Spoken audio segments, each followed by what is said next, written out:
Bueno, el día de hoy pues vamos a hablar de falla cardíaca aguda. Le había titulado Falla cardíaca aguda no crítica, solo para hacer precisamente la separación de el contexto del paciente en shock cardiogénico y todo aquello que tiene que ver en manejo de unidad de cuidados intensivos.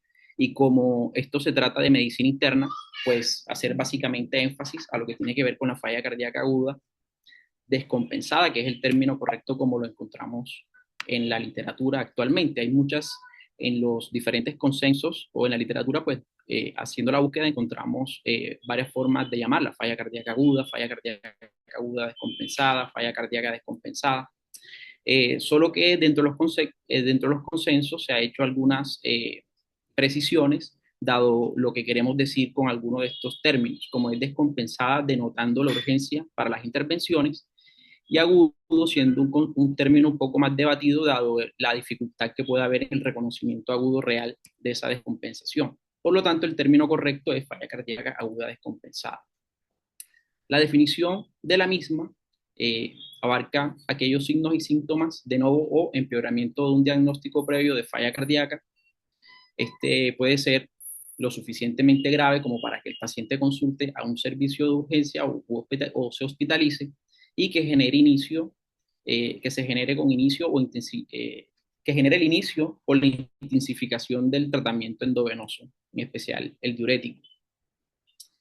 Esta instauración de rápido inicio de los síntomas con compromiso de la función cardíaca normal, con o sin enfermedad cardíaca previa, por supuesto que puede amenazar la vida y que requiere de un tratamiento oportuno. Este síndrome, el cual generado luego de una disfunción estructural o funcional, va a generar una alteración en el gasto cardíaco, reduciendo el gasto cardíaco, pues principalmente con un aumento también en las presiones intracardíacas, generando hipoperfusión tisular, con un incremento en las presiones capilares y congestión circulatoria. Las formas de presentarse esta, pues principalmente como una falla cardíaca de compromiso congestivo sistémico, o puede ser también de compromiso pulmonar con edema pulmonar o el shock cardiogénico. Dentro de la epidemiología, es la principal causa de admisiones hospitalarias no planificadas en mayores de 65 años. Hasta un 30% de mortalidad se puede presentar a los 60 y 90 días, con una mortalidad intrahospitalaria de hasta un 10%, con un reingreso a los 90 días de hasta un 30% y un 50% a los 6 meses, con una rehospitalización de un 25% a un mes, 30% a los 3 meses y 50% a los 6 meses. Muchos de estos pacientes consultan no solo con este diagnóstico, sino acompañado de otras comorbilidades importantes que pueden impactar negativamente en la supervivencia de estos. Sobre todo cuando se acompañan de malignidades, enfermedades pulmonares severas, tabaquismo, frecuencias cardíaco, presiones arteriales muy elevadas o por debajo de los rangos fisiológicos, cuando hay marcados signos o síntomas de congestión, disfunción renal, anemia o pacientes VIH. El 70% consultan por un empeoramiento de una falla cardíaca crónica. Hasta un 20% es la presentación de una falla cardíaca de novo. Afortunadamente, un grupo menor, un 8%, se presentan con hipotensión. El hecho de presentarse con hipotensión, para los que manejamos este tipo de patología desde el servicio de urgencias, nos brinda cierto tipo de limitaciones en cuanto a las opciones terapéuticas. Y afortunadamente, solamente un 3% pues, se presenta en estado de choque, pacientes que necesariamente requerirán un tipo de soporte adicional, el soporte inotrópico, vasopresor y cuidados en la unidad de cuidados intensivos. Entonces, dentro de la estandarización de la definición y la evaluación de estos pacientes, lo primero que debemos hacer es una identificación del estado de descompensación, identificando incluso situaciones que puedan relacionarse con resistencia al tratamiento, por ejemplo, refractariedad al tratamiento diurético. Seguido a eso, debemos hacer una clasificación del tipo de fenotipo y, basado en este, instaurar la mejor estrategia de tratamiento posible y, por supuesto, todo el tiempo debemos estar haciendo una evaluación clínica de qué evolución está llevando mi paciente, si está mejorando, si está estancado o si está empeorando, y con esto tomar respectivas decisiones. Entonces, en cuanto a la clasificación fenotípica, tradicionalmente conocida como la clasificación de Stevenson, en donde conocemos, pues se mencionan aquellos pacientes clasificados como secos y húmedos, fríos y calientes. Digamos que esta clasificación o esta forma de emplear los conceptos son un poco ambiguos y no se correlacionan muy bien con el tipo de decisiones que seguido a eso yo debería tomar. Por lo tanto, lo que se promueve es intercambiar esos términos más bien por usar el término de congestión o de perfusión. Entonces, si el paciente está congestivo o no está congestivo, o si el paciente está bien perfundido o no está bien perfundido. Dentro de ese espectro, digamos que de mayor complejidad son aquellos pacientes que se presenten con edema agudo de pulmón, que son hasta un 10%, dentro de su presentación con disnea grave, saturación de oxígeno menor del 92%, con hallazgos en la radiografía, sugestivos de sobrecarga hídrica, o pacientes en estado de shock cardiogénico menos del 5%, que presentan cifras tensionales sistólicas menores de 90 durante más de una hora, a pesar de una terapia vasoactiva adecuada, sin evidencia de respuesta en la perfusión. Entonces, este será clasificado como shock. Pero lo que nos interesa dentro de nuestro espectro de pacientes, seguido a eso, debemos hacer una identificación de la causa que lo está llevando a esa descompensación aguda. ¿Cuál es ese detonante, ese factor desencadenante? Pueden ser de causas cardíacas o de causas no cardíacas. Dentro de la cardíaca, las más frecuentes, tenemos el síndrome coronario, el tromboembolismo pulmonar, la miocarditis, las arritmias, hipertensión, la emergencia hipertensiva, el taponamiento, y las no cardíacas, usualmente la neumonía y las enfermedades, las neumopatías crónicas agudamente exacerbadas. Una vez esto, pues hacemos una identificación del fenotipo, también haciendo una aproximación del componente congestivo hemodinámico y de perfusión, y tratando de hacer un acercamiento a aproximación diagnóstica de si se trata de un compromiso ventricular izquierdo, derecho o global. Además de esto, también hacer una adecuada identificación de circunstancias que pueden llevar a mayor riesgo, como es el compromiso, el componente de una insuficiencia respiratoria, una falla respiratoria, resistencia diurética o una congestión refractaria. Entonces, esta clasificación de Stevenson, como les había mencionado, es un poco ambigua en el sentido de que nos hablan de una clasificación A, B, L y C, en donde A, por ejemplo, que es el paciente seco y caliente, ¿será que realmente tiene una falla cardíaca aguda descompensada? Pues verdad, ¿será una verdadera insuficiencia cardíaca aguda? Pues muy probablemente no, ¿cierto? O difícilmente clasificaremos un paciente con una falla cardíaca aguda en este cuadrante. Para aquellos clasificados como L, menos del 1% es realmente relevante clasificarlos de esta manera. Y para aquellos pacientes que son clasificados como congestivos, habría que hacer una diferenciación importante en si la congestión es pulmonar o sistémica, vale la pena saberlo. El 80% es con compromiso congestivo pulmonar. Entendiendo esto, entonces las nuevas clasificaciones, las aproximaciones a la clasificación de la congestión tratan de ser un poco más prácticas y de acuerdo a esto podemos tomar una decisión un poco más dirigida. Entonces, partiendo desde que podemos tener desde el punto de vista de congestión, una congestión pulmonar o en la cual se puede dirigir una congestión sistémica o una congestión intravascular que podría, por medio de redistribución, llevar a una congestión en los tejidos o una combinación de todas las anteriores. Entonces, dentro de la fisiopatología partimos desde una disfunción cardíaca que puede ser, además de esto, precipitada por algunos factores en un paciente, como habíamos mencionado, sea de una presentación de nuevo o de una descompensación aguda de una falla cardíaca crónica, en la que necesariamente va a haber una mayor disfunción, podría presentarse con una disfunción diastólica o una mayor disfunción sistólica, combinación de las mismas, mayor congestión pulmonar, disfunción del ventrículo derecho, congestión sistémica, activación del sistema neuroendocrino, respuesta inflamatoria, y con una historia natural que lleva a una progresiva mayor compromiso cardíaco, eh, interrelacionándose diferentes sistemas como el corazón, riñón, la relación directa con el circuito arterial y el circuito venoso, generando pues, congestión venosa. Y ese círculo vicioso en el que va a generar mayor compromiso cardíaco y a su vez también daño endotelial, llevando esto a mayor activación del sistema renina-angiotensina-aldosterona con retención de agua, sodio y vasoconstricción periférica.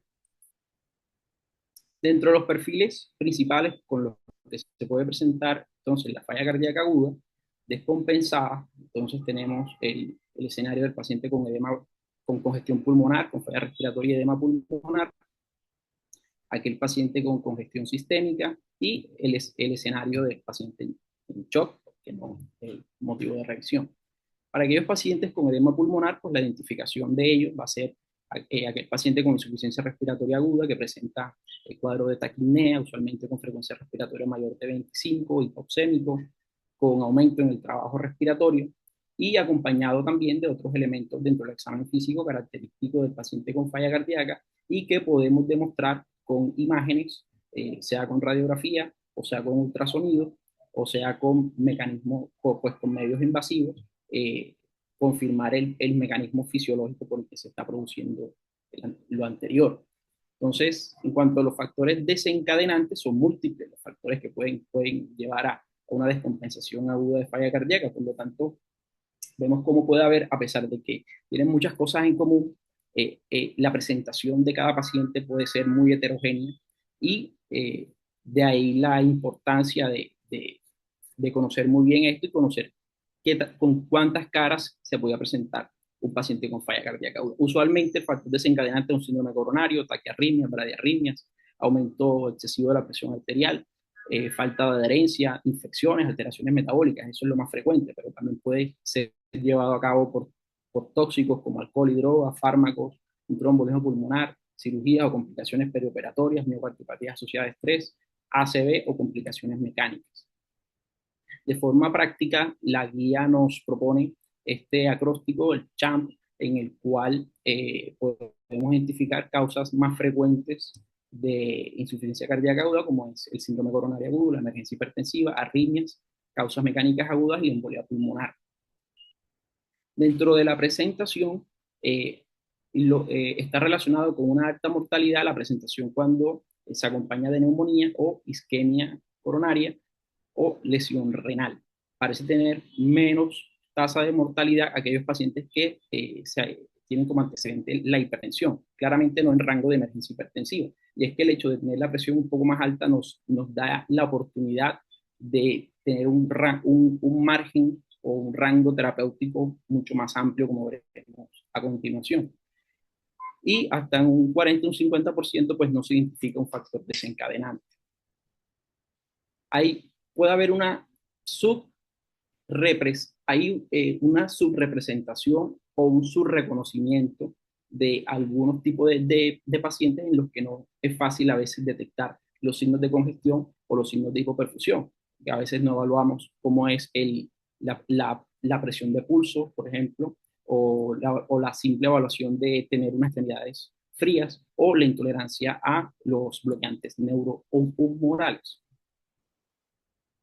Dentro de la especificidad de algunos signos que principalmente pues, deberíamos buscar dentro de nuestra evaluación clínica, por supuesto tenemos el S3, el reflujo abdomeno-yugular, la distensión venosa yugular.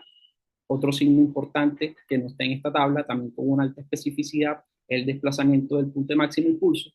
Y dentro de los síntomas con mayor especificidad tenemos la disnea paroxística nocturna y con mayor sensibilidad la disnea de esfuerzo. Dentro de los exámenes con los que vamos a evaluar a nuestro paciente, pues por supuesto un electrocardiograma, tiene una alta sensibilidad con una baja especificidad. Tenemos los péptidos natriuréticos, los cuales tienen una alta sensibilidad con un alto valor predictivo negativo. Si estos son negativos, si estos son normales, pues muy probablemente no estamos ante una falla cardíaca, con una sensibilidad Estos es de un 95, 99, 95% con un valor predictivo entre 94, 90 y hasta un 98% del MT pro BNP. De acuerdo a esto, entonces se han propuesto algoritmos de manejo. Una vez hemos identificado pacientes con sospecha de falla cardíaca, pues apoyarnos con el PET diurético, y con esto pues haremos una discriminación de aquellos pacientes que potencialmente sí tengan o no tengan una falla cardíaca. Por supuesto, hay que tener en cuenta puntos de corte de acuerdo si estamos frente a un paciente obeso o de acuerdo a la edad. Hay valores específicos. También es importante resaltar que no es específico de falla cardíaca. Este también podría tener valores alterados, tanto con valores bajos, de acuerdo principalmente si el paciente está obeso o incremento en índice de masa, y elevación también en múltiples situaciones cardiovasculares, no falla cardíaca, o incluso no cardiovasculares. Otra de las herramientas importantes que nos van a ayudar dentro del enfoque de este paciente es el ecocardiograma, ideal en pacientes que se encuentran inestables y con sospecha de anormalidades estructurales o funcionales que comprometen la vida, en todos los pacientes con falla cardíaca aguda de nuevo o con FEBI desconocida en las primeras 48 horas luego de la admisión, y la repetición del mismo solo está indicado si hay un deterioro clínico.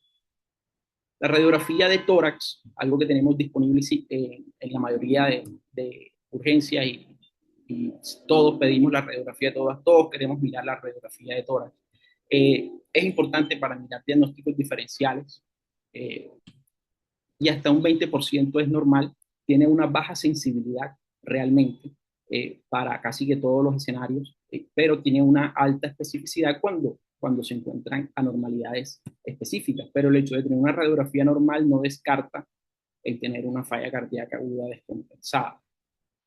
Es por esto que las guías cada vez pues parece algo pues como paradójico, irónico, pero las recomendaciones de la guía son cada vez menos fuertes hacia pues en favor del uso de la radiografía. Dice que hay menos recomendación de realizar radiografía, pero y está mucho más a favor de usar la ultrasonografía para la evaluación de estos pacientes. Y es que es una herramienta fácil de usar, de seguimiento seriado, reproducibilidad. Además de esto, la radiografía, el 20% de la radiografía son normales, aproximadamente una de cada 5 pacientes ingresados por falla cardíaca no presentan signos de congestión en la radiografía y no descartan la posibilidad de esto. A diferencia, el ultrasonido pulmonar nos ayuda con una mayor sensibilidad y incluso especificidad de detectar congestión pulmonar. Es económico, pues cuando se tiene disponible, ya pues es confiable. Puede que sea operador dependiente, pero la curva de entrenamiento para aprender a hacer un focus pulmonar, realmente se necesitan muy pocos pacientes para poder hacerlo. Y tener un cuadro de congestión pulmonar, pues eso se correlaciona con incremento en la mortalidad. La propuesta, pues, evaluación en diferentes cuadrantes, buscando pues líneas B y derrame pleural principalmente, de acuerdo a los respectivos hallazgos en los diferentes cuadrantes. Eso irá dando una puntuación, es lo que se llama como el score de congestión pulmonar. Este pues tiene una muy buena correlación para el diagnóstico de la sobrecarga pues a nivel pulmonar, con muy buen valor predictivo positivo y también un valor predictivo negativo como se encuentra. Siendo esto un enfoque de evaluación clínica más ultrasonido, superior incluso al convencional de usar una radiografía con PET diurético. Entonces, cuando estamos al frente de un paciente o nos ingresa un paciente al servicio de urgencia, pues digamos que los principales laboratorios que vamos a usar, que vamos a indicar enfocados a un paciente con falla cardíaca, serán entonces los PET diuréticos, las troponinas, el dímero D. Otros exámenes, como ya mencionamos, el ecocardiograma, el POCO si lo tenemos a la mano, la radiografía de tórax puede tener algún grado de utilidad, por supuesto. Para aquellos pacientes con sospecha de diagnósticos específicos, pues tendremos que encaminarlos a eso, si es que necesitan un cateterismo, si es que necesitan un angiotac, etcétera. Y el resto de laboratorios, pues, que pueden ser disponibles de acuerdo también al contexto del resto de la evaluación de la historia clínica, que consideremos pertinentes. Entonces, tener en cuenta, una vez ya ya hemos identificado a nuestro paciente, pues excluir aquellos pacientes que estén en estado de choque, falla respiratoria, infarto de miocardio, arritmias. Ya sabemos que estos pacientes tienen un nivel de gravedad mayor y tendrán necesariamente que ser monitorizados y tratados en unidades de cuidados intensivos. Pero aquellos pacientes que decidimos no enviar a cuidados intensivos, que puede ser un paciente que está estable, ¿sí? Pero que necesita de una compensación, eso básicamente, y que requiere de hospitalización, ya eso ya se relaciona con predecir un peor pronóstico. Entonces, algunas preguntas que nos debemos hacer, entonces, continuar los medicamentos ambulatorios en lo posible, al alta asegurar un restablecimiento del estado de volumen, menos mortalidad y menos hospitalización. El volumen residual al final del tratamiento es importante y muy fundamental tenerlo en cuenta. Y la oportunidad de iniciar o titular los medicamentos desde el mismo egreso. El monitoreo no solamente sería para la unidad de cuidados intensivos. Durante la hospitalización debemos llevar con estos pacientes un monitoreo básico, como es el seguimiento de la presión arterial, de la frecuencia cardíaca, de la saturación, realizarle peso diario, balance hídrico y seguimiento de laboratorio, como es la función renal, electrolitos, seguimiento de la terapia diurética, la respuesta al tratamiento diurético IV, y pues sobre todo cuando se inicien antagonistas del sistema renina-angiotensina aldosterona. Y garantizar la estabilidad hemodinámica y la euvolemia desde el inicio de las terapias modificadoras de la enfermedad, con estabilidad de la función renal por al menos 24 horas. La serie de medicamentos o el arsenal de medicamentos que podemos usar en el manejo de la falla cardíaca, lo primero que se nos tiene que venir a la mente, por supuesto, la piedra angular son los diuréticos, pero digamos que hay toda una serie de medicamentos que ya ustedes muy bien conocen, que para el manejo de la falla cardíaca crónica, como son los diuréticos, los beta-bloqueadores, los que actúan a nivel del sistema renina-angiotensina-aldosterona, los mineralocorticoides, perdón, los antagonistas de los receptores mineralocorticoides. ¿Y qué vamos a hacer con esos medicamentos de uso crónico? Bueno, entonces la evidencia nos dice que, por ejemplo, la publicación de Optimis Heart Failure se relaciona con una menor mortalidad al alta en los pacientes que continuaron con el beta bloqueador. Además de esto, para aquellos pacientes que usaban espinolactona, por ejemplo, también continuarla también se relacionó con menor mortalidad a 30 días. Otra publicación que trata acerca de el uso de los medicamentos modificadores de la enfermedad, el continuarlo se asoció con un mayor riesgo, el suspenderlos, perdón, se asoció con un mayor riesgo de mortalidad. Y bueno, ¿será que los inhibidores del sistema renina-angiotensina-aldosterona de forma individual o de forma combinada con betabloqueadores, pues tanto de forma individual como de forma combinada han demostrado reducir mortalidad a 90 días y a un año? Sin embargo, otro grupo farmacológico, como son los inhibidores de la neprilecina-angiotensina, como el sacubitril/valsartán, comparado con el enalapril, demostró incluso tener aún mayor beneficio en estos pacientes, con mayor reducción de efectos natriuréticos, menor hospitalización, reducir mortalidad y sin diferencias en producir fracaso renal, trastornos electrolíticos como el potasio, hipotensión o angioedema, sin diferencias. Estos son protocolos, así fue pues como la sugerencia de cómo se lleva a cabo el incremento gradual o la introducción del mismo, con el incremento gradual basado en las cifras tensionales y el número del día o semana en el que nos encontramos. Entonces, dentro del problema principal de la presentación, entonces tenemos la congestión. Entonces, la mayoría se va a presentar básicamente con un cuadro congestivo, el cual pues vamos a identificar con la evaluación de una historia clínica, lo vamos a confirmar, sea con imágenes, podría ser idealmente con ultrasonido, y eso acompañado de unos marcadores biológicos. Entonces, es para este tipo de pacientes precisamente en donde los diuréticos son la piedra angular del tratamiento y no se deben suspender a pesar de en un momento de encontrar, incluso desde el abordaje, un nivel de creatinina alto. Muchas veces la congestión sistémica es lo que está afectando la función renal, pero el descongestionar a estos pacientes mejora el flujo mejora el gasto cardíaco y a la larga termina mejorando la función renal y corrigiendo el valor de la creatinina. Entonces, dentro del diurético que más se ha usado, pues por supuesto que es la furosemida y es el que principalmente, en principio, vamos a implementar. De acuerdo a la respuesta a este, si hay algún grado de resistencia o hay una congestión importante, pues nos podemos apoyar con otras estrategias como veremos más adelante. La furosemida pues está unida pues básicamente a un 90% de las proteínas y hay los grupos de diuréticos pues, que actúan a nivel de túbulo proximal pues actúan a nivel de los transportadores aniónicos orgánicos y los otros diuréticos pues actúan básicamente a nivel tubular pues a los diferentes niveles y bombas respectivas. La furosemida tiene un pico de efecto IV a la hora con un retorno de la excreción de sodio a las 6 a 8 horas. Él hace un valle o hace un periodo refractario en el que eh, disminuye la excreción de sodio, luego eso se recupera pues posteriormente se hace nuevamente sensible al uso del diurético. Así como en el infarto y en el ACV el tiempo es oro, también se ha demostrado que el tiempo es oro también en el paciente con falla cardíaca aguda, demostrándose que el tiempo puerta aguja de 60 minutos reduce la mortalidad. De un 6% se reduce a un 2.3% con un resultado estadísticamente significativo. Entonces, entre más temprano abordemos a este paciente, más vamos a impactar en su supervivencia.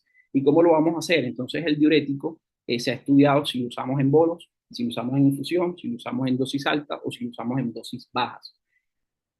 Para términos prácticos, tanto en bolos como en infusión, no hubo diferencias tanto pues, para el manejo del síndrome congestivo en general como en términos de fracaso renal. No siendo así la comparación de dosis altas versus bajas, en donde no hubo diferencias en la congestión y el fracaso renal, pero sí hubo mejoría en cuanto a la disnea, disminución de peso, mayor balance negativo, menor estancia hospitalaria, con mayor disfunción renal y menor mortalidad. Bueno, en mortalidad no hubo diferencia en aquellos pacientes que se usaron en dosis altas. Por lo tanto, no hay diferencias en las infusiones continuas, pero ya vemos entonces que las diferencias están básicamente en el grupo que se emplearon dosis altas. Pero a los 3 días parece que no hay mayor diferencia en cuanto a si se usaron dosis altas, o si se usaron dosis bajas, o si se usaron infusiones continuas o intermitentes. Por esta razón, entonces, ¿será que se deben buscar alternativas dentro de las propuestas de las guías? Pues de forma práctica, pues nos dicen de que debemos monitorizar el sodio urinario y con esto, junto con el gasto urinario, evaluar la respuesta a los diuréticos o si hay algún grado de resistencia. Entonces, con esto, progresivamente tomando decisiones si la dosis que voy a emplear va a ser la misma o si la dosis que debo emplear en la próxima dosis debe ser una dosis mayor y con eso tomar una decisión. Y ya con eso también ir haciéndome una idea de si estoy frente a un paciente que tiene resistencia al diurético y debo hacer algún otro tipo de intervención adicional, porque podría estar enfrentándome a una resistencia diurética. Entonces, la cantidad adecuada de natriuresis, a pesar de un régimen diurético adecuado, se define como, pues se ha definido como algo cualitativo a una definición cuantitativa. Puede ser un poco difícil porque no en todas partes, pues digamos que tenemos la facilidad para hacerlo, los laboratorios, en nuestra rutina, en nuestra práctica, a veces se nos olvida, pero es importante evaluar la eficiencia diurética. Y esta eficiencia se va a evaluar pues, básicamente con el sodio urinario, y es importante saberlo, ya que un sodio en orina post-diuresis menor de 50-70 se asocia con un mayor riesgo de empeoramiento de la función renal, un empeoramiento de la falla cardíaca y efectos adversos a largo plazo. Un dato, pues habíamos visto en el estudio anterior que la infusión continua y la intermitente, pues básicamente no habían diferencias. Pero esta publicación, en donde se realiza en un grupo de pacientes especial, que son aquellos pacientes con falla cardíaca avanzada con FEBI menor del 30%, por ejemplo. En estos pacientes, el tratamiento con infusión continua fue mucho más eficiente y eficaz para aquellos pacientes pues en este grupo de pacientes con enfermedad cardíaca avanzada, siendo superior a las dosis intermitentes. Por esta razón, en población de alto riesgo con resistencia diurética puede ser la infusión mejor que usar bolos. ¿Con qué alternativas contamos? Bueno, entonces tenemos la acetazolamida, tenemos el ACBOR estudio, donde muchos ya conocen las bondades de la acetazolamida. En este estudio se usó la acetazolamida IV, 500 miligramos al día por 3 días. Aquí está pues básicamente el protocolo, cómo se llevó a cabo. Se le hizo seguimiento a los pacientes con el score de congestión. Sería interesante hacerle el score de congestión a nuestros pacientes desde que ingresan y hacerle seguimiento durante esa estancia. Y digamos, el día 1 tuvo un score de congestión de tanto, al día a las 24, a las 72 horas y el día que le egreso de tanto, para pues digamos hacerlo de una forma un poco más objetiva ese seguimiento. Que demostraron pues básicamente que hubo una mayor descongestión a los 3 días en los pacientes que se usó la acetazolamida, con un número necesario a tratar de 8.5, y al momento del alta también, pues, básicamente este mismo efecto, con el número necesario a tratar de 6, sin diferencias en desenlaces fuertes como mortalidad o hospitalización, o muerte a los 3 meses. Y en cuanto a efectos adversos, sin diferencias prácticamente entre los dos grupos. Y siendo consistente en los subgrupos. De esta manera, la acetazolamida IV añadida a la furosemida es efectiva y segura en tratar la congestión. Y si no tenemos endovenosa, que es una gran pregunta que nos hacemos, ya existen trabajos en donde se ha usado la acetazolamida oral, 250 miligramos por 3 días, y los resultados son muy similares en cuanto al peso y la diuresis, con una diferencia estadística significativa en favor del uso de la acetazolamida oral. Entonces podemos ver como pacientes que venían con un balance positivo, acumulado positivo, en incremento, pero con el uso de la acetazolamida se logró mejorar este balance. Siendo así que la acetazolamida oral parece ser útil al añadirle a la furosemida IV. Otro grupo de diuréticos como son los tiacídicos, porque también los hemos usado ampliamente en el manejo de esos pacientes con congestión refractaria, y sí, definitivamente sí nos ayudan a reducir el peso de los pacientes y a incrementar la diuresis, pero lamentablemente tienen muchos más efectos, ¿cierto? Muchos más efectos sobre el compromiso renal, tienen más efectos sobre el potasio, generando hipocalemia, generando más pues principalmente eso, puede tener algún grado de compromiso o agudización renal y con trastornos del potasio. Entonces, para tenerlo en cuenta y tener precaución, sobre todo cuando se esté comportando de esta manera. Entonces, la hidroglutacida mejora la respuesta diurética añadida a la furosemida, puede producir lesión renal aguda e hipocalemia leve a moderada. Entonces, tener en cuenta las dosis de estas cuando tenemos una tasa de filtración menor de 30 y pues no produjo hipotensión, para tenerlo ahí en cuenta. La espironolactona, si bien para aquellos pacientes que vienen con la espironolactona, ya vimos la evidencia de que mantenerla va en favor de la supervivencia de esos pacientes a 30 días, 6 meses, pero en cuanto al efecto diurético que queremos buscar para descongestionar, realmente no ha sido tan útil como las estrategias anteriores. No es precisamente esa la razón por la que voy a colocar la espironolactona. Las dosis máximas, pongo esta tablita aquí solo para recordar, por ejemplo, la furosemida, dosis máxima, que no nos dé miedo usar la furosemida, hasta 600 miligramos al día. La hidroclorotazida, 200 miligramos al día. Solo para que vean el valor alto por guía, de 400 a 600 miligramos al día. Otro grupo de medicamentos, fármacos, como son los inhibidores de SGLT2, pues, usado pues, en los pacientes con diabetes, empleados en pacientes para nefroprevención, y que como un hallazgo incidental encontramos de que estos pacientes, aparte de que también tenían un efecto cardioprotector por todas las causas mortalidad, calidad de vida, en fin. También los pacientes con falla cardíaca aguda descompensada generaban una más rápida descongestión, con cambios en el peso, hemoconcentración, cambios en el sistema diurético, con menores signos de congestión. Es así como se demostró entonces que en la empaglifosina en pacientes con falla cardíaca aguda, estable, al terminar los primeros 3 días, tienen beneficios clínicos significativos a los 90 días sin aumentar los efectos adversos. Este efecto también se demostró un efecto de clase con la dapaglifosina, con resultados similares, lográndose mayor descongestión, lográndose menor uso de diuréticos, menor dosis de furosemida y retiro más rápido del de el diurético endovenoso en comparación a cuando no se usaba. Entonces, un beneficio. Reduciendo también de esta manera días de estancia hospitalarias. Algo a lo que le podemos temer, por ejemplo, la cetosis euglucémica. Mira, no hubo casos en esta serie de pacientes, no quiere decir que no se pueda presentar, pero en esta serie no se presentó. La hipoglucemia, que sería algo que también nos podría preocupar, fue prácticamente similar, 9 versus 7. Y vemos, por ejemplo, los síntomas de hipotensión, se presentó más hipotensión incluso en el grupo usual que en el grupo de dapaglifosina, sin afección a nivel renal, sin diferencias. Entonces, podemos decir entonces que la dapaglifosina en pacientes con falla cardíaca aguda descompensada mejora la diuresis, la natriuresis, disminuye el tiempo de diuresis de los diuréticos de ASA y el tiempo de hospitalización sin aumentar los efectos adversos.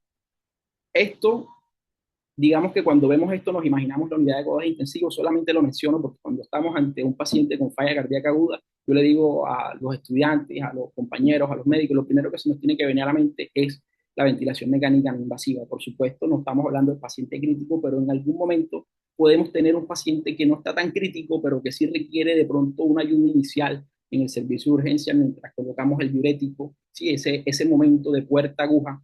Y estos pacientes muchas veces son muy agradecidos en el sentido de que con una rápida descongestión, ellos rápidamente uno comienza a ver cómo mejoran esos síntomas y posiblemente podríamos algunos de ellos compensarlos y poderlos seguir manejando no en unidad de cuidados intensivos, sino en la hospitalización. Y es que el número necesario a tratar para salvar una vida en un paciente aplicando la ventilación mecánica con edema agudo de pulmón es de 13, 14 para salvar una vida y para evitar una intubación de 8. Son pocas cosas en medicina que pueden tener tanto beneficio para un paciente en una condición crítica como esta, por ejemplo. Bueno, a veces podemos pensar que, que más es mejor, ¿cierto? Entonces, a alguien se le puede ocurrir, no, pero es que este paciente está con falla cardíaca, vamos a ponerle nitratos, porque es que va a ser mejor montarle nitroglicerina para ayudarlo a descongestionar más. Pues esto básicamente, en términos de mortalidad, no va a tener ningún impacto, no va a tener ni siquiera impacto en la estancia hospitalaria, ni va a tener impacto en ningún otro desenlace. Es decir, primero que es un paciente que ya clasificamos que no es crítico, no lo necesita, no estamos tratando una emergencia hipertensiva, por ejemplo, y mucho menos va a tener ningún beneficio de usar nitratos en el escenario de este paciente agudo. No estamos hablando de shock cardiogénico, no estamos hablando de shock cardiogénico, pero solo para mostrar, incluso para aquellos pacientes en shock cardiogénico, el tema del uso de los inotrópicos es bastante, puede ser cuestionado, debatido epidemiológicamente y estadísticamente, decir de que no tienen prácticamente ningún impacto en favor de mortalidad, mucho menos en este tipo de pacientes. Entonces, no, alguno podrá decir, no, es que está descompensado, vamos a ponerle levosimendan. Pues vamos a hacer un protocolo de levosimendan porque está, o sea, si el paciente no tiene indicación, pues no sería lo adecuado, ya que esto en este momento agudo de nuestro paciente no va a tener beneficio.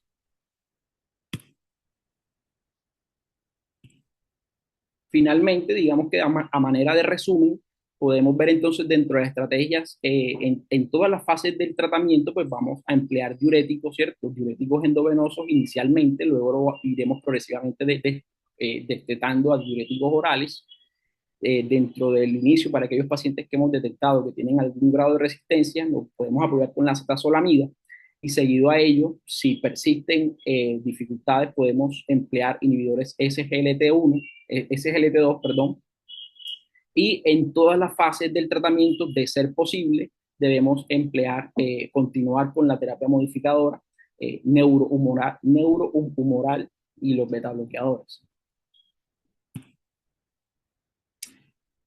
Para cierto grupo de pacientes que se comportan con, eh, con congestión sin sobrecarga, parece raro, pero puede ser una de las tantas presentaciones, y con refractariedad al uso del diurético, ya hemos hecho todo lo anterior y persiste con refractariedad, hay estudios que nos han mostrado el beneficio del uso de la solución salina hipertónica en estos pacientes. Y podemos ver aquí cómo desde el preuso de la hipertónica, vemos cómo el gasto urinario se mantiene estancado, digamos, por debajo de 3 litros, se mantiene estancado, pero con el uso de este, vemos cómo se incrementa significativamente ese gasto urinario.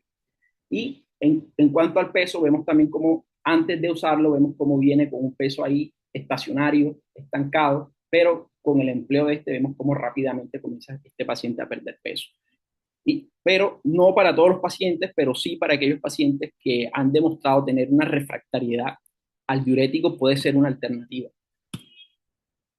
que lo puede ayudar básicamente para perder peso, mejorar el gasto urinario, y en favor de incluso disminuir la estancia hospitalaria y mejorar la resistencia al diurético. Un dato importante es que la congestión residual, esto puede generar hasta un 60% de riesgo de muerte, hospitalización a un año. Entonces, la evaluación de riesgo residual es fundamental. Algunos pacientes, pues haremos todas las estrategias anteriores y no serán suficientes, sea porque tienen un compromiso renal importante, previo o ya generado por la misma falla cardíaca o un cardiorrenal, o que definitivamente hubo una superrefractariedad que fue necesario luego, pues, dializar, ¿cierto? Pues este es un grupo de pacientes. Nuestro objetivo es llevarlo a la eubolemia. Entonces, la congestión, la congestión que en principio, si es una congestión muy marcada, va a ser una congestión clínica evidente, ¿sí? Clínica evidente, pero en la medida de que nosotros vamos mejorando ese paciente, lo vamos descongestionando, va a haber un grado de congestión que no va a ser tan evidente. Entonces, fíjense que es una congestión hemodinámica. Entonces, esta congestión hemodinámica, si la queremos llevar a este nivel en donde eh, vamos al concepto real de congestión, que es un concepto más hemodinámico, de presiones, en donde vamos a tener volúmenes y presiones de fin de diástole del ventrículo izquierdo normales, que sería esto acá en azul, pero podemos llegar a este punto intermedio en donde clínicamente no va a ser tan evidente que existe esta congestión, pero que tenemos que buscar las herramientas suficientes para poder descubrir de que nuestro paciente tiene algún grado de congestión residual y poder terminar de optimizarlo, llevarlo a esta zona en donde de euvolemia y de bajas presiones, y de esta manera entonces sí poder tener claridad de decir este paciente está en óptimas condiciones de poder ir a la casa. Entonces, hasta un 42% no se les ordena ningún tratamiento modificador hasta los 30 días posteriores al alta, hasta un 45% se les ordena tratamiento o monoterapia dentro del año posterior a la de alta, 46% no se realizan modificaciones a los 12 meses de inicio de tratamiento, y no se debe asumir que a la alta se le iniciarán los medicamentos cuando vaya a la cita de control. No se debe asumir eso. Entonces, el seguimiento ideal de estos pacientes, pues a los 7 días al alta debería ser lo garantizado, y evaluar la tolerancia al manejo. El diurético, la prescripción de este al alta, tuvieron mejores resultados clínicos a los 30 días versus aquellos que no, que fueron los que no lo recibieron, básicamente. Criterios de alta segura, pues mejoría clínica significativa dentro de sus variables de signos pues, estables, no taquicárdico, no desaturado, con cifras tensionales bien, con adecuada diuresis, descartado el síndrome coronario, por ejemplo, sin alteraciones electrolíticas importantes, un score de riesgo bajo y que tenga una cita garantizada posteriormente. Entonces, las conclusiones, dentro de los términos, ya lo había mencionado, la falla cardíaca aguda descompensada, cambiar el uso del concepto de Stevenson de los cuadrantes por el de congestión y o perfusión, evaluar la congestión residual, sobre todo de forma multimodal, o evaluar la congestión dentro de la identificación, evaluar la congestión de forma multimodal, la evaluación clínica eh, por laboratorios que son los péptidos y el ultrasonido, siempre que sea posible. Dentro del tratamiento, entonces tenemos la furosemida en primera línea, dosis altas, eh, la terapia combinada a todos los pacientes que vengan con furosemida de 40 miligramos o más. La acetazolamida oral es una alternativa como opinión personal. La evaluación del gasto urinario o natriuresis para cambiar conductas en caso de identificar resistencia. La solución hipertónica en la congestión sin sobrecarga. Eh, sobre todo en aquellos pacientes con creatinina en aumento o con hipotensión, la empaglifosina o la dapaglifosina, la EMPA a partir del día 3, la DAPA se puede usar desde el principio y evaluar sobrecarga residual multimodal. Muchas gracias.